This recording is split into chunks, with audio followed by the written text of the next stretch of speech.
Hi everyone!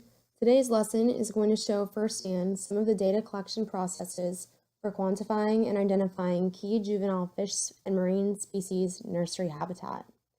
This data collection is being done by the Fisheries Independent Monitoring Team of the Florida Fish and Wildlife Conservation Commission.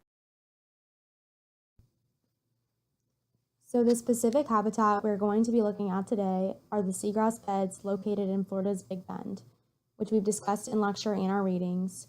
Here on this map, we can see exactly where we are, the Ecofina River State Park.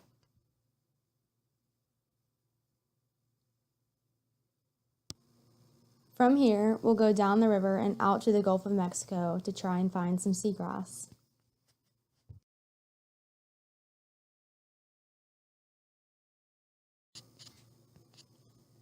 Seagrass bed habitat in Florida is hugely important for many of our commercial and recreational fisheries species. The purpose of this data collection serves to identify which species are found here, how many of each species are found, and the sizes of individuals. Supported by the shelter, feeding opportunities, and protection from predators, these species can grow with a higher chance of survival and provide our fisheries with diverse and sustainable populations. In order to get this information, we first need to catch the species. Here we can see the gear being used today being deployed. This is a 6.1 meter long otter trawl. Two people stand holding each side of the trawl opening, called the doors, and swing them out into the water. Once the boat picks up some speed, the trawl doors begin to sink to the bottom and the water moves through the trawl as it is being dragged along the ocean floor.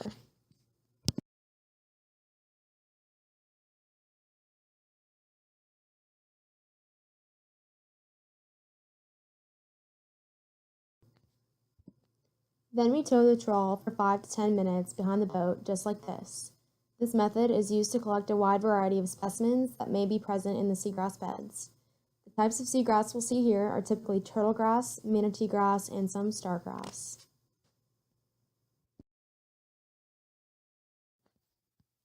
Once the time is up, we pull the trawl back in and empty its contents into a bucket.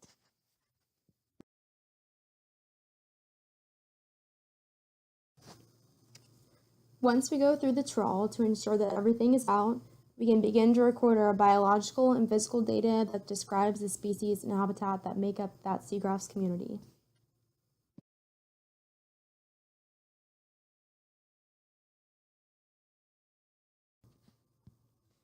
We measure and identify the genus and species of everything that is caught. A few examples of recreationally important juveniles that we see here are spotted sea trouts and black sea bass, and commercially important species would be pink shrimp, blue crabs, and stone crabs, to name a few. We also quantify the bycatch that we get in the trawl. We identify the type of seagrass pulled up and the other types of bycatch, such as drift algae, invertebrates like urchins, sponge, or sea squirts, and gave the total gallons of bycatch and a ratio. In addition to the bycatch data, a drop camera is used to identify seagrass type and coverage along the trawl distances as seen here.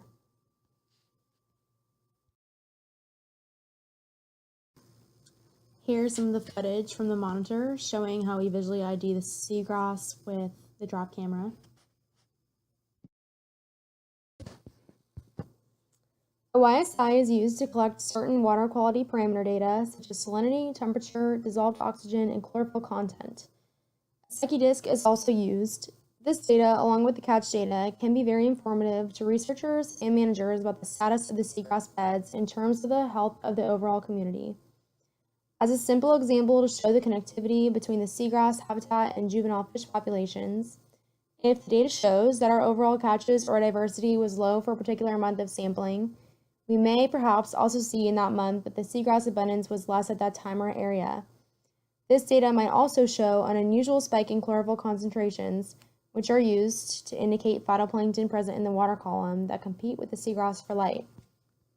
If this is the case, scientists and managers may be able to detect the causes behind the seagrass coverage decreases in order to protect those regions that our economically and ecologically important Gulf fisheries species depend on.